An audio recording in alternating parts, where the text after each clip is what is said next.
Baik, bismillahirrahmanirrahim. Assalamualaikum warahmatullahi wabarakatuh. Jumpa lagi dengan saya di Abil Maywa Channel.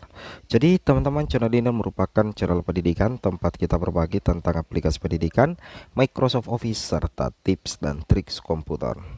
Jadi pada video kali ini Bapak Ibu ya, kembali lagi admin akan mencoba mengupdate informasi terbaru ya terkait P3K Guru di tahun 2022.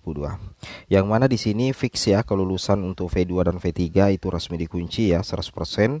Tentunya itu batasnya ya 13 Desember 2022 berdasarkan ya jadwal resmi ya dari Panselnas kemarin di portal guru PPPK kemdikbud.co.id. Dan di sini kita akan membahas terkait 3 penentu kelulusan P2 dan P3 lolos ASN P3K lewat jalur observasi P3K 2022.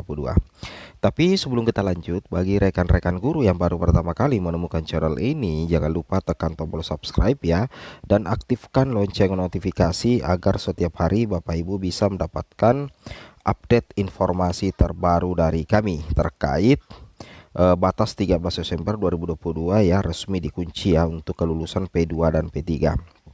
Oke, kita langsung saja to the point ke informasinya. Bahwasanya di sini kami sudah tampilkan ya sedikit tabel ya. Di sini observer guru senior ya, bobot dinas, bobot BKPSDM dan peringkat ya.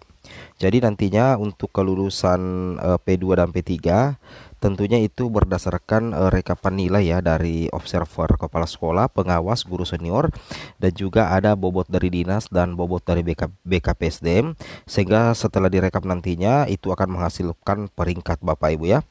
Nah ini pengolahan nilainya Bapak Ibu ya, batasnya itu adalah sampai tanggal 13 Desember ya, sampai tanggal 13 Desember tahun 2022 pastinya, sehingga secara otomatis untuk pengolahan nilai dan kelulusan P2 dan P3 itu setelah tanggal 13 Desember itu pastinya sudah terkunci ya. Sudah diketahui siapa yang berperingkat terbaik yang akan mengisi formasi melalui jalur observasi bagi V2 dan V3. Nah, misalkan di sini anggaplah ya yang mengikuti 5 ya, 5 observasi, sedangkan maka nantinya itu akan diambil peringkat 1 sampai 5 ya.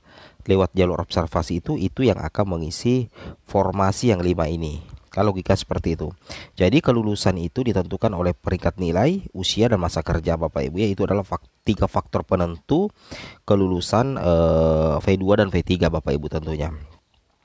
Kemudian di sini kita bisa lanjut lagi ya. Di sini kita bisa lihat bahwasanya di sini ya nantinya yang akan mendapatkan penempatan itu tentunya mendapatkan peringkat terbaik per mapel ya. Contohnya misalkan di sini sisa formasi ya untuk guru kelas SD Bapak Ibu ya. Kita lihat itu tersisa 20 untuk formasi guru PAI SD itu 10, formasi PJOK SD itu adalah 15, dan formasi PJOK SMP itu 9 Bapak Ibu ya.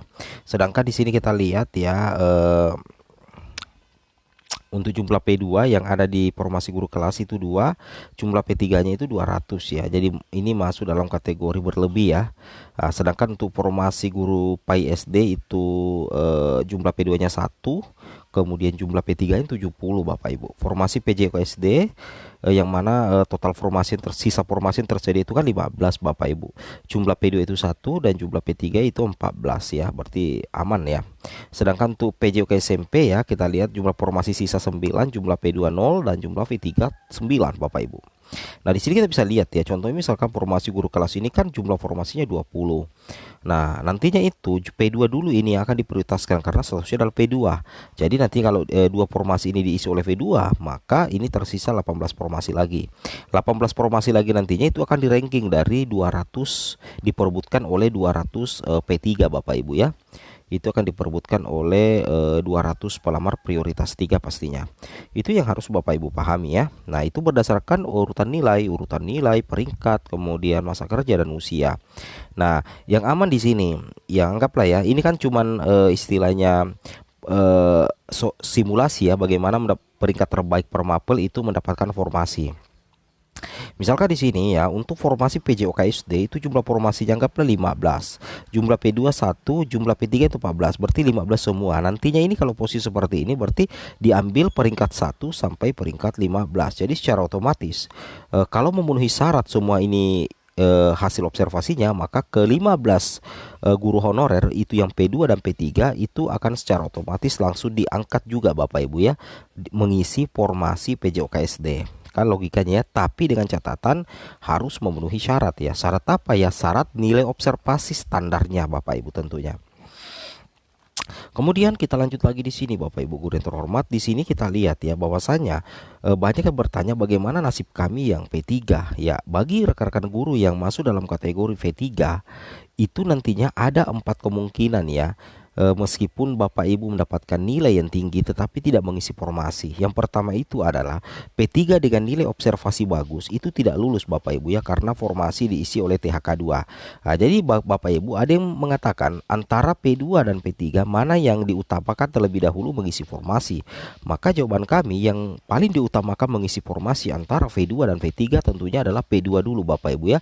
Sepanjang memenuhi standar nilai, maka berapapun nilai P3 maka yang akan diutamakan terlebih dahulu itu adalah P2. Nah, makanya ada P3 yang mendapatkan nilai bagus tapi yang mengisinya adalah P2. Makanya P3 dengan nilai observasi bagus tidak lulus karena formasi diisi oleh V2. Logikanya seperti itu Bapak Ibu ya, itu yang harus Bapak Ibu pahami. Kemudian kedua adalah sisa formasi yang diperebutkan di instansi sedikit ya. Meskipun nilai observasi kita tinggi Bapak Ibu ya, bagus masuk dalam kategori bagus, tapi karena formasi itu sangat sedikit sehingga memungkinkan banyak P2 atau P3 yang sebenarnya nilainya bagus tapi tidak mendapatkan penempatan. Penyebabnya itu adalah karena memang ya di instansi formasi, sisa formasi yang belum diisi oleh P1 itu sedikit. Kemudian ketiga adalah nilai observasi tinggi tapi kalah usia dan masa kerja. Nah, ini juga penting ya. Sama-sama tinggi nilainya, misalkan sama-sama 100. Tapi karena yang satunya lebih tua, masa kerjanya lebih banyak, maka secara otomatis itu yang diangkat ya. Karena nilai observasi tinggi tapi kalah usia dan masa kerja. Kemudian di sekolah induk kelebihan guru dan di instansi tidak ada sekolah kekurangan guru. Nah, jadi secara otomatis meskipun menang dalam observasi, tapi di sekolahnya itu kelebihan guru Bapak Ibu ya, sehingga ada muncul pemenang kedua. Nah, pemenang kedua itulah nantinya akan mengisi formasi di sekolah induknya. Nah, ini yang terakhir ini, yang keempat ini sebenarnya sudah pernah dibahas oleh Bapak Andika Gerendra ya dari Kemendikbudristek beberapa waktu lalu. Kalau tidak salah itu sempat dibahas Bapak Ibu ya, sempat dibahas di Sapa Sapa GTK. Oke. Kemudian kita lanjut lagi. Nah, di sini Bapak Ibu perlu pahami bahwasanya ini adalah 3 urutan pengisian formasi P3K ya.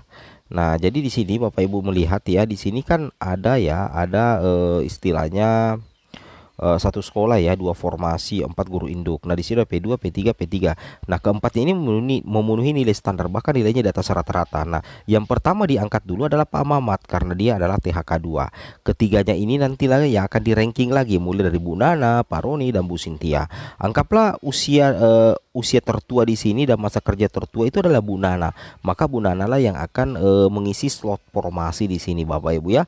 Itu yang harus Bapak Ibu pahami dan Bapak Ibu cermati. Kemudian di sini untuk jalur pengisian formasi atau 3 jalur penentu mengisi formasi, Bapak Ibu perlu ketahui bahwa tidak ada penguncian formasi di sekolah induk bagi peserta observasi baik itu P2 maupun P3. Karena kenapa? Formasi itu bisa berpindah ke sekolah pemenang. Itu yang pertama. Berarti tidak ada kunci mengunci formasi. Tetapi kelebihannya tidak ada geser menggeser guru honorer. Itu yang harus Bapak Ibu pahami ya. Kemudian formasi dipindahkan sekolah yang kekurangan guru. Nah, jadi nantinya formasi ada memungkinkan Bapak Ibu ya dipindahkan ke sekolah yang kekurangan guru. Kemudian ketiga, guru induk tetap lolos ASN meski kalah nilai. Ini masuk dalam sistem pemenang kedua. Kenapa? Karena pemenang pertama itu istilahnya meskipun tinggi nilainya tapi kelebihan guru, dan di sekolah induknya itu tidak ada lagi yang kosong, dan di instansi tersebut memang juga tidak ada kekosongan lagi, sehingga nantinya formasi akan diberikan kepada pemenang kedua yang di sekolah induknya itu ada formasi. Oke, assalamualaikum warahmatullahi wabarakatuh.